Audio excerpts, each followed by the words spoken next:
Hello दोस्तों, good morning, नमस्कार। स्वागत है आप सबों का एंजेलिना क्लासेस में एक बार फिर से।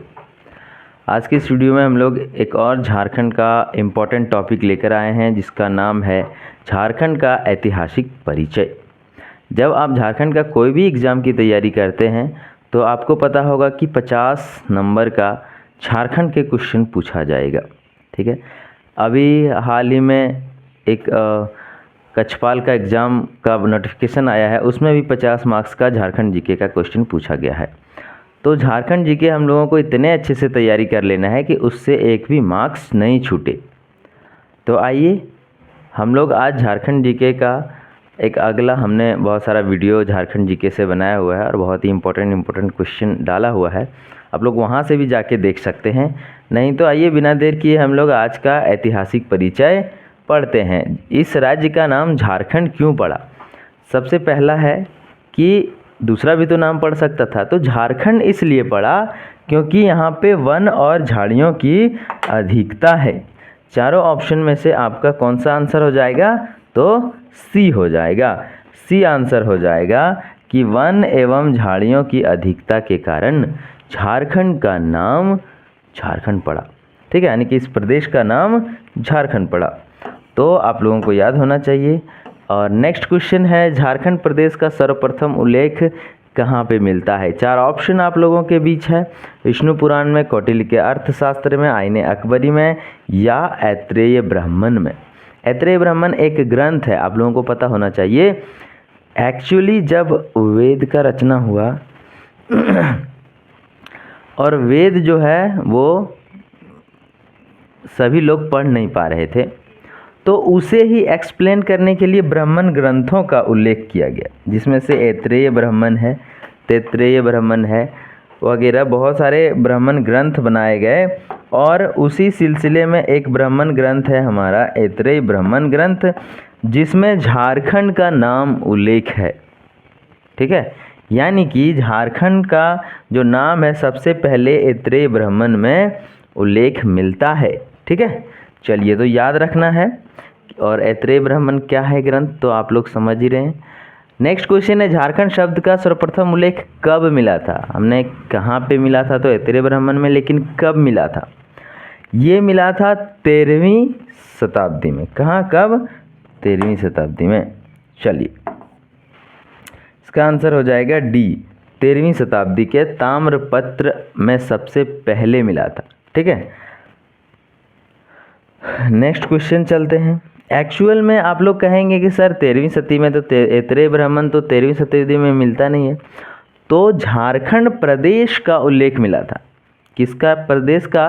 यानी कि अब समझिए कि आपका नाम है सोहन। क्या नाम है? सोहन। लेकिन कोई आपको अगर सोनू के नाम से जानता हो और सबसे पहले अगर सोनू के नाम से कहीं उल्लेख मिला हो, तो हम लोग कहेंगे कि सोहन का सबसे पहले उल्लेख कहाँ मिला है? तो कोई किताब में होगा, उस किताब का नाम यहाँ पर है ऐत्रेय ब्राह्मण।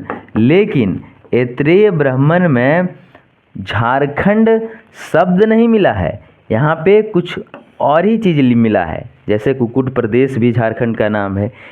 ठीक है, यहाँ पे कलिंद देश भी झारखंड का नाम है। तो झारखंड प्रदेश का सबसे पहला उल्लेख मिला है ऐत्रेय ब्राह्मण में।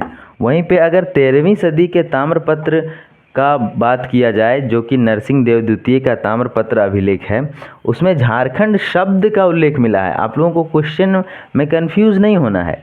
ये छोटी छोटी चीज़ें आप लोगों को याद रखना पड़ेगा, तभी जाकर एग्ज़ाम आप लोग अच्छे से टैकल कर पाएंगे।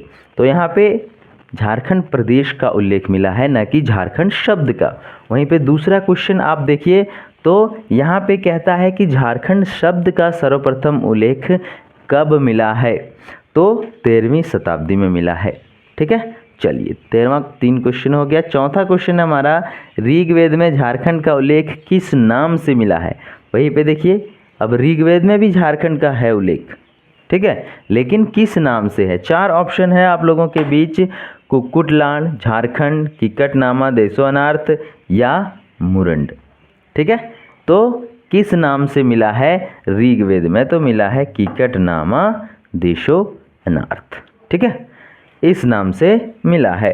चलते हैं नेक्स्ट क्वेश्चन हमारा नंबर 5 है, निम्न में से किस वेद में झारखंड को व्रात्य नाम से संबोधित किया गया है? व्रात्य कहा गया है, क्या कहा गया है? व्रात्य। किस वेद में? तो ऋग्वेद में, अथर्ववेद में, सामवेद में या यजुर्वेद में? तो इसका आंसर आप लोगों का हो जाएगा बी। क्या हो जाएगा? बी, अथर्ववेद। अथर्ववेद में झारखंड को क्या कहा गया है? तो व्रात्य प्रदेश कहा गया है। क्या कहा गया है? व्रात्य प्रदेश। ठीक है।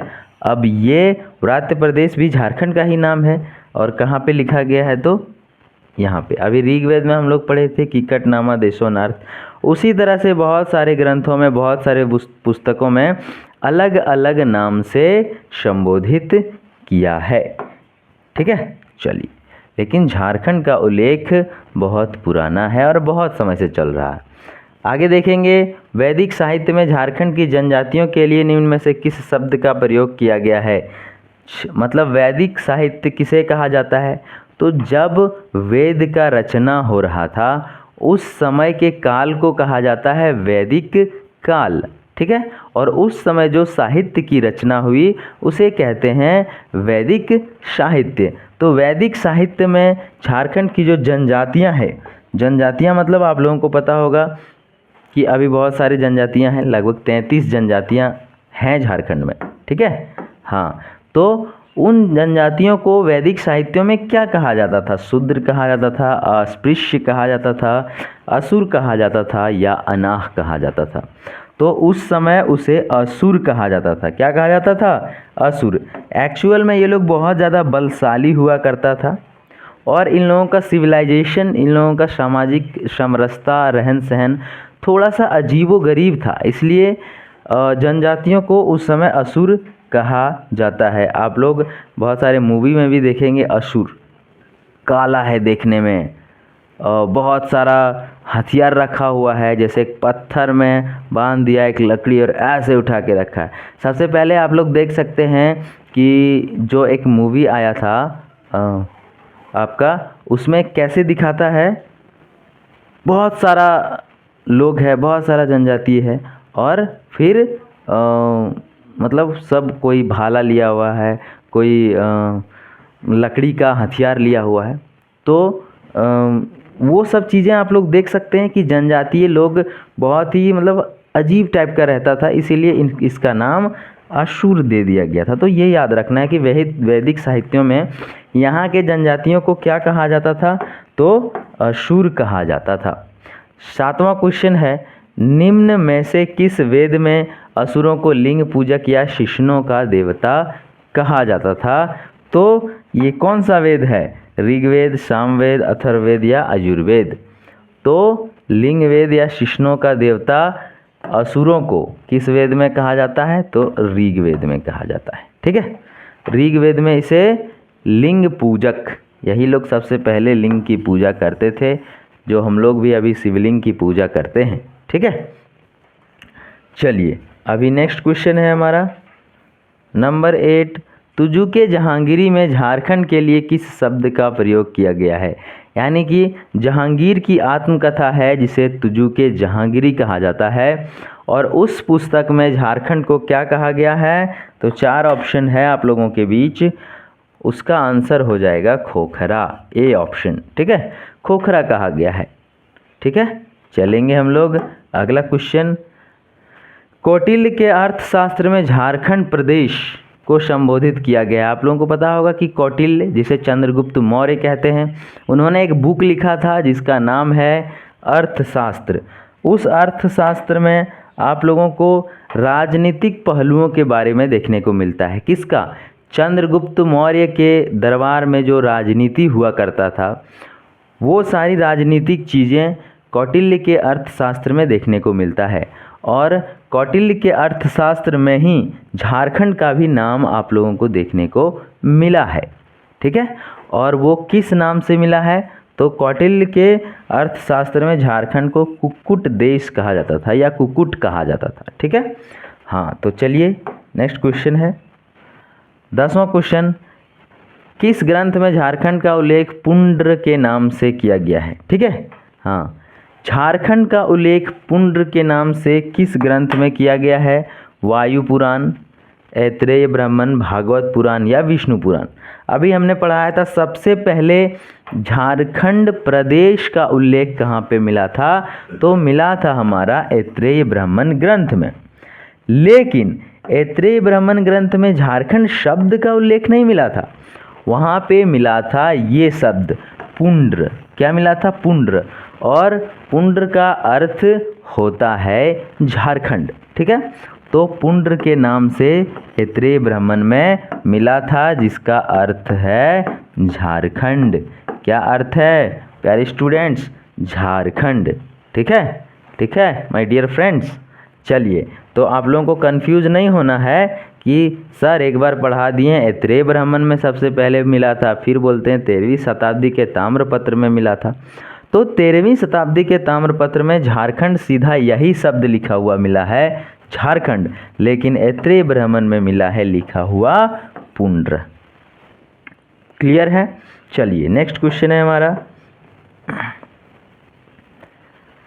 निम्न में से किस ग्रंथ में झारखंड को किसी दूसरे नाम से संबोधित किया गया है? दूसरे नाम से मतलब 4 ऑप्शन है, 4 ऑप्शन में 3 जो ऑप्शन है उसमें झारखंड ही बोला है झारखंड को।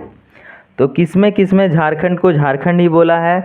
तो ये जो नीचे वाला है ना, नीचे तीनों, अकबरनामा में झारखंड को झारखंड ही कहा है, तारीख़ बंगला में भी झारखंड को झारखंड ही कहा है, तारीख़ फिरोज शाही में भी झारखंड को झारखंड ही कहा है, और एक और ग्रंथ है जो कि झारखंड ही झारखंड कहा गया है। तो सियार उल मुतखरीन ऐसे करके एक पुस्तक है, उसमें भी झारखंड को झारखंड ही कहा है। तो इसमें जो है वो किसी और नाम से संबोधित किया गया है, ठीक है। कौटिल्य के अर्थशास्त्र में कुक्कुट प्रदेश या कुक्कुट कहा गया है झारखंड को, ठीक है। चलिए, तो झारखंड का ऐतिहासिक परिचय की ये सारी चीज़ें हैं। टॉलमी ने झारखंड को क्या कहा है? टॉलमी एक बहुत बड़ा दार्शनिक था, ठीक है, जो भारत घूमने आया था, और उसने झारखंड को मुंडल कहा है। क्या कहा है? मुंडल। तो अगर कहीं पे मुंडल भी लिखा रहे तो समझिए कि ये हमारा झारखंड ही है। और टॉलमी ने अपने बुक में झारखंड को क्या कहा है? तो मुंडल कहा है, ठीक है। चलिए नेक्स्ट क्वेश्चन है हमारा नंबर 13वां क्वेश्चन, वायु पुराण नामक एक ग्रंथ है, वायु पुराण सुने होंगे, उसमें झारखंड को किस नाम से संबोधित किया गया है? 18 पुराण है, उनमें से एक पुराण है वायु पुराण, भागवत पुराण, विष्णु पुराण, बहुत सारे पुराण हैं। तो उनमें से वायु पुराण में झारखंड को क्या कहा गया है? तो वायु पुराण में झारखंड को कहा गया है मुरुंड। क्या कहा गया है डियर स्टूडेंट्स? तो कहा गया है मुरुंड। समझ गए? चलिए, इसका ट्रिक भी बताएंगे कैसे याद करना है, बस अभी फ़िलहाल पूरा वीडियो आप लोग देख लीजिए, ठीक है। विष्णु पुराण नामक ग्रंथ में झारखंड को किस नाम से संबोधित किया गया है? तो विष्णु पुराण में झारखंड को कहा गया है मुंड। क्या कहा गया है? मुंड। देखिए सी ऑप्शन है, मुंड, ठीक है। विष्णु पुराण में मुंड कहा गया है। वहीं पे 15वां क्वेश्चन है, फाहयान। फाहयान एक चीनी यात्री था जो घूम घूम कर उस समय सभी जगहों को देखता था और उसके बारे में लंबी लंबी कहानियाँ लिखता था, जिसे दार्शनिक भी कह सकते हैं, यात्री भी कह सकते हैं। तो उन्होंने झारखंड को क्या कहा था? 4 ऑप्शन है, कुक्कुटलाड, मुंडल, किकट प्रदेश या छोटा नागपुर। तो देखिए इन्होंने कहा था कुक्कुटलाड। क्या कहा था? कुक्कुटलाड। समझ गए? अगर मुंडल की बात करें तो टॉलमी ने कहा था, किकट प्रदेश आपको देखने को मिल जाएंगे ऋग्वेद में, वहीं पे छोटा नागपुर कहा था अंग्रेजों ने। तो ये सभी झारखंड के ही नाम हैं। आप लोगों को सिर्फ याद रखना है कि फाहयान ने झारखंड को क्या कहा था। तो फाहयान ने झारखंड को कहा था कुक्कुटलाड। चलिए नेक्स्ट क्वेश्चन है नंबर 15, भागवत पुराण में झारखंड को किस नाम से संबोधित किया गया है? ठीक है, तो भागवत पुराण में झारखंड को कहा गया है, भागवत पुराण में झारखंड को मुरंड कहा गया है। क्या कहा गया है? मुरंड। ठीक है, चलिए नेक्स्ट क्वेश्चन, सब आप लोगों को याद करना है। छोटा नागपुर नाम से झारखंड को, छोटा नागपुर के नाम से झारखंड को किसके द्वारा संबोधित किया गया है? ठीक है, छोटा नागपुर। तो हमने अभी बताया छोटा नागपुर जो है वो अंग्रेज़ों ने कहा था झारखंड को। तो अंग्रेज़ को क्या हम लोग कहते हैं? East India company. तो ईस्ट इंडिया कंपनी ने झारखंड को क्या कह दिया? तो इन्होंने कह दिया छोटा नागपुर। ठीक है, जो गाना हम लोग सुनते हैं ना, छोटा नागपुर, वही छोटा नागपुर। नागपुरी गाना में खूब छोटा नागपुर का उल्लेख मिलता है। एक्चुअल में पहले झारखंड छोटा नागपुर ही था। छोटा नागपुर दो है, एक उत्तरी छोटा नागपुर, एक दक्षिणी छोटा नागपुर, और पहले दोनों को मिलाकर ही छोटा नागपुर हुआ करता था। अभी एक और प्रमंडल जोड़ दिया गया है, संथाल परगना। ठीक है, और छोटा छोटा भाग, जैसे आपको एक कोल्हान प्रमंडल जोड़ा गया है, एक पलामू प्रमंडल जोड़ा गया है।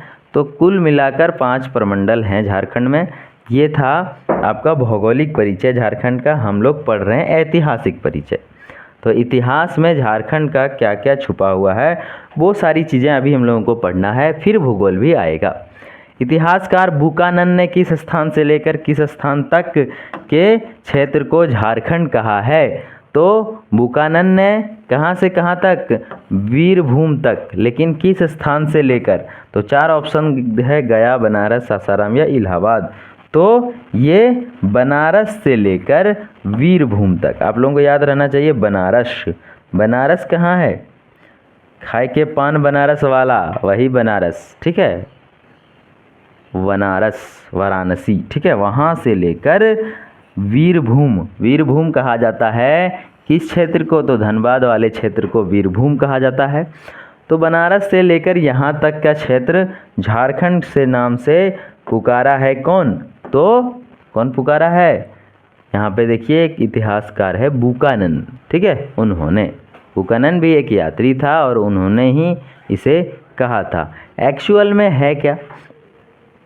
जब आप बनारस से झारखंड की ओर चलिएगा, जब पास हो जाइएगा, तो कुछ कुछ पहाड़ियाँ देखने को मिलने लगता है। जबकि बिहार हो गया, उत्तर प्रदेश हो गया, ऐसे क्षेत्र में एकदम पहाड़ियाँ ना के बराबर मिलता है।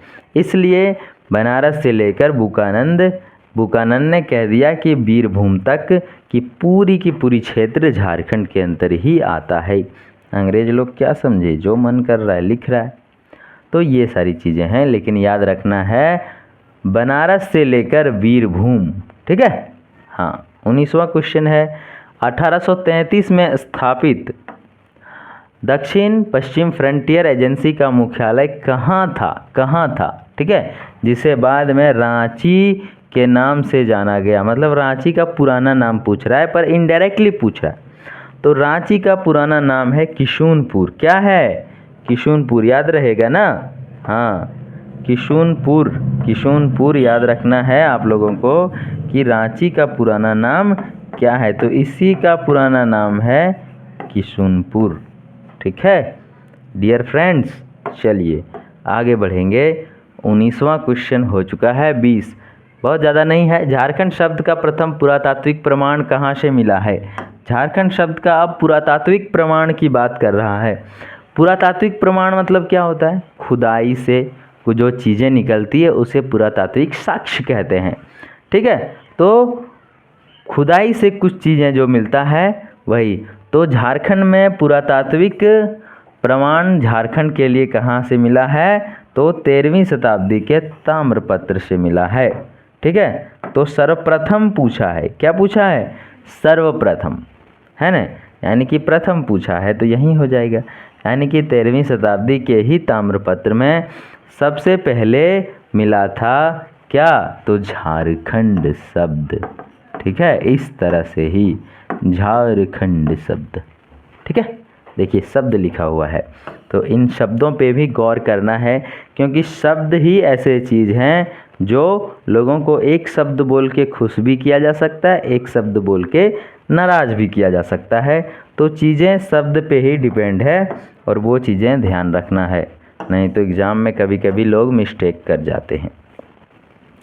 महाभारत काल में झारखंड निम्न में से किस बृहद्रथी वृद्धरथ एक वंश था, ठीक है। कहाँ पे? तो मगध वंश का वृद्धरथी वंश एक काल रहा है जिसमें बहुत सारे राजा हुए हैं। तो वृद्धरथ वंश के किस राजा के काल में झारखंड उसके अधीन था, ठीक है। तो जरासंध का नाम आप लोग सुने होंगे। तो झारखंड जो है, अभी हम लोग जो झारखंड है वहाँ पे राज जरासंध भी करते थे। आप लोगों को पता होगा, महाभारत जो देखे होंगे, जरासंध को कैसे भीम ऐसे पकड़े और चीर के ऐसे फेंक दिए थे। तो वही जरासंध बहुत ताकतवर राजा था जरासंध, और उसी के क्षेत्र में झारखंड का भी प्रदेश आता है, ठीक है। चलिए नेक्स्ट है, महाभारत के दिग्विजय पर्व में झारखंड की चर्चा किस नाम से किया गया है, ठीक है। तो उस समय झारखंड को क्या कहा गया है? दिग्विजय पर्व। ये भी एक बुक ही है। पर्व मतलब ऐसा नहीं कि दुर्गा पूजा, छठ, दशहरा टाइप का पर्व है, ये एक बुक है, ठीक है। हाँ, दिग्विजय पर्व एक ग्रंथ है और उसमें झारखंड को क्या कहा गया है? तो झारखंड को कहा गया है पुंडरिक। क्या कहा गया है? पुंडरिक कहा गया है, ठीक है। चलिए आगे नेक्स्ट क्वेश्चन है, महाभारत में झारखंड के लिए निम्न में से कौन सा नाम प्रयुक्त किया गया है, ठीक है। तो महाभारत में दो नाम प्रयुक्त किया गया है, एक तो अभी हमने बताया पुंडरिक और दूसरा बताया हमने पशुभूमि, ठीक है। तो इसका आंसर हो जाएगा पशुभूमि। पुंडरिक और पशुभूमि दोनों रहे तो दोनों चलेगा। अगर स्पेशली दिग्विजय पर्व एक अलग बुक है, महाभारत बहुत सारे पेजों में है, उसमें से कुछ पेज दिग्विजय पर्व को दे दिया गया है और दिग्विजय पर्व में उसका नाम रखा गया है, दिग्विजय पर्व में पुंडरिक रखा गया है। लेकिन अगर पूरी महाभारत का बात करें तो पूरा महाभारत में इसे पशुभूमि कहा गया है। एक्चुअल में पशुभूमि क्यों कहा गया झारखंड को? क्योंकि झारखंड से इम्पोर्ट होता था घोड़ा, हाथी, जितने भी युद्ध में चीज़ें, जितना भी पशु का प्रयोग होता था या राजा लोग जो पशु का इस्तेमाल करते थे, वो सभी झारखंड के क्षेत्रों से जाते थे। क्योंकि ये क्षेत्र जंगलों से भरा हुआ था और यहाँ पे सुंदर सुंदर हाथियाँ हुआ करता था, ठीक है। घोड़े भी बहुत सारे हुआ करते थे। तो उन सभी चीज़ों को राजा लोग क्या करते थे? अपने निजी सुविधा के लिए, उपयोग के लिए ले जाते थे। बैल भी ले जाते थे अच्छे अच्छे। तो इसलिए इसका नाम पशुभूमि रखा गया है। चलिए नेक्स्ट क्वेश्चन है नंबर 24। अशोक के 13वें शिलालेख में झारखंड को क्या कहा गया है? तो इसमें कहा गया है अटावी। क्या कहा गया है? अटावी कहा गया है। चलिए थोड़ा तेज़ी से पढ़ाते हैं, जल्दी जल्दी ख़त्म करते हैं। समुद्रगुप्त के प्रयाग प्रशस्ति में झारखंड को किस नाम से संबोधित किया गया है? तो आप लोगों को एक ट्रिक बता देते हैं कि झारखंड का नाम वहाँ पे कहा गया है मुरुंड। आप लोगों को याद होगा, अगर अभी हमने पढ़ा था विष्णु पुराण। क्या पढ़ा था? विष्णु पुराण। और वहाँ पे क्या कहा था झारखंड को? तो वहाँ पे हमने कहा था मुरंड। क्या कहा था? मुरंड। यही तो देखिए मिलता जुलता है विष्णु पुराण और विष्णु पुराण नहीं, वायु पुराण में, ठीक है। वायु पुराण, यहाँ पे हमने वायु पुराण पढ़ा था। वायु पुराण में मुरंड कहा गया है। और समुद्रगुप्त के प्रयाग प्रशस्ति इन्होंने एक लिखा है प्रशस्ति पत्र, जो कि प्रयाग में चिपका दिया गया है पिलर में, उसे प्रयाग प्रशस्ति कहते हैं। तो वहाँ पे क्या था? तो वहाँ पे मुरुंड देखा, इसलिए क्योंकि समुद्रगुप्त जो है वो वायु पुराण को मानते थे, वायु पुराण को फॉलो करते थे। गुप्त वंश के शासक, जब पढ़ेंगे आप गुप्त वंश को डिटेल से तो जानेंगे आप लोग कि गुप्त वंशियों के द्वारा वायु पुराण का वैल्यू ज़्यादा दिया जाता था, ठीक है। तो यही कारण है कि मुरुंड और मुरंड थोड़ा सा डिफरेंट किया है, लेकिन वही चीज़ें लिखा हुआ है।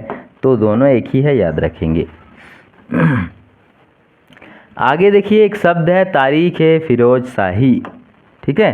तारीख ए फिरोज शाही मतलब कि फिरोज शाह तुगलक का नाम सुने होंगे आप लोग, ठीक है। उनके ही जीवनी है, ये तारीख है फिरोज शाही, उसमें झारखंड को झारखंड ही कहा गया है। एक्चुअली ये सल्तनत काल के आसपास की चीज़ें हैं, तो अब हम लोग झारखंड को झारखंड ही कहने लगे थे। ठीक है, तो यहाँ भी झारखंड को झारखंड के नाम से ही उल्लेख मिलता है।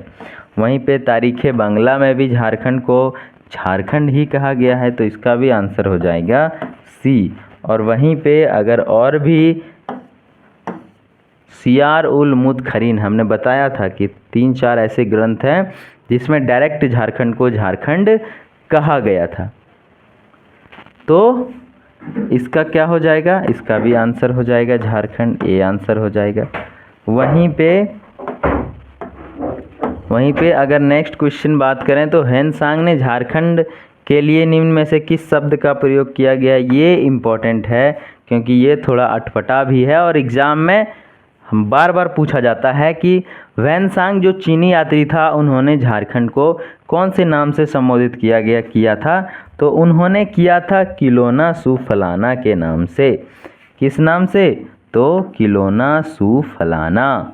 किलोना सु कलाना कहीं पे मिलता है, कहीं पे फलाना भी मिलता है, तो एक ही चीज़ है, याद रखने में आसान होता है, किलोना सु फलाना आप लोगों को याद रहेगा। ठीक है, चलिए नेक्स्ट है 30वां क्वेश्चन नंबर 30। मलिक मोहम्मद जायसी के निम्न में से किस ग्रंथ में झारखंड शब्द का उल्लेख किया गया है, तो मलिक मोहम्मद जायसी ने लिखा है पद्मावत। क्या लिखा है, पद्मावत, याद रहना चाहिए। ठीक है, हाँ, तो इसका भी आंसर हो जाएगा पद्मावत, यानी कि ए आंसर हो जाएगा। कोई डाउट, कोई समस्या नहीं होनी चाहिए। चलिए नेक्स्ट क्वेश्चन है नंबर 31। निम्न में से भक्ति काल के किस कवि ने अपने दोहे में झारखंड का उल्लेख किया है, तो भक्ति काल का एक बहुत ही सराहनीय कवि था कबीर दास। इन्होंने किसी भी जात पात को नहीं छोड़ा, जहाँ पे समाज में कुरीतियाँ देखी उसके बारे में लिखा और उसे सुधारने की कोशिश किया। ठीक है, तो कबीर दास ने अपने दोहे में झारखंड का उल्लेख किया है, तो आंसर हो जाएगा ए कबीर दास। नेक्स्ट क्वेश्चन चलेंगे हम लोग। चलिए नंबर 32, नंबर 32। मुगल शासन के दौरान झारखंड को किस नाम से संबोधित किया है। मुगल मतलब बाबर, अकबर। ठीक है, हाँ, बाबर, हुमायूं, अकबर, जहांगीर, शाहजहां, औरंगजेब, यही जो राजा हैं मुगल काल के कुछ राजा हुए। और उस काल में झारखंड को क्या कहा गया है, तो उस समय झारखंड की वैल्यू बहुत कम मिलती थी, ना के बराबर मिलती थी। तो किसी ने खोखरा कहा, किसी ने खुखरा कहा, किसी ने कुकरा कहा। ठीक है, तो झारखंड को इन नामों से उस समय पुकारा जाता था। तो खुखरा और कुकरा दोनों याद रखना है, खोखरा अगर मिल जाए तो वो भी सही। तो इसका आंसर हो जाएगा आपका उपरोक्त दोनों। ठीक है, चलिए नेक्स्ट क्वेश्चन है हमारा नंबर 33। आईने अकबरी, अकबर की आत्मकथा को कहा जाता है आईने अकबरी। और आईने अकबरी में झारखंड को क्या कहा गया है, तो इसमें भी कहा गया है कोकरा या खंकारा, मतलब जो जैसा लिख पाया वैसे कह दिया, तो इसका आंसर हो जाएगा उपरोक्त दोनों। अभी नेक्स्ट क्वेश्चन है हमारा नंबर 34। निम्न में से कौन सा क्षेत्र प्राचीन काल में नरीखंड और बाद में कांकजोल के नाम से जाना जाता था, तो ये था संथाल परगना का क्षेत्र। कौन सा, तो संथाल परगना, यानी कि संथाल परगना में अभी कौन कौन से जिले आते हैं, तो देवघर, दुमका, ठीक है, जामताड़ा, साहेबगंज, पाकुड़, ये सारा जो है वो किस में आता है, तो संथाल परगना में।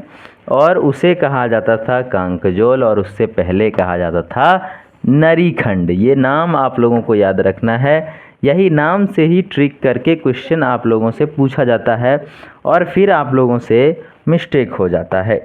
चलिए 35वां क्वेश्चन है हमारा, निम्न में से किस राजा के ताम्रपत्र में पहली बार झारखंड का उल्लेख किया गया है, तो एक राजा था उड़ीसा का, उसका नाम था नरसिंह देव द्वितीय। क्या था नाम, नरसिंह देव द्वितीय। और उसी के ताम्रपत्र में पहली बार झारखंड शब्द का प्रयोग किया गया था? झारखंड शब्द, शब्द देखिए, झारखंड शब्द यही है, नरसिंह देव द्वितीय का ताम्रपत्र जो कि 13वीं शताब्दी में मिला था हम लोगों को, वहाँ पे झारखंड शब्द का प्रयोग किया गया था। ये उड़ीसा का शासक नरसिंह देव द्वितीय था। चलिए, उड़ीसा तो हम लोगों का पड़ोसी है।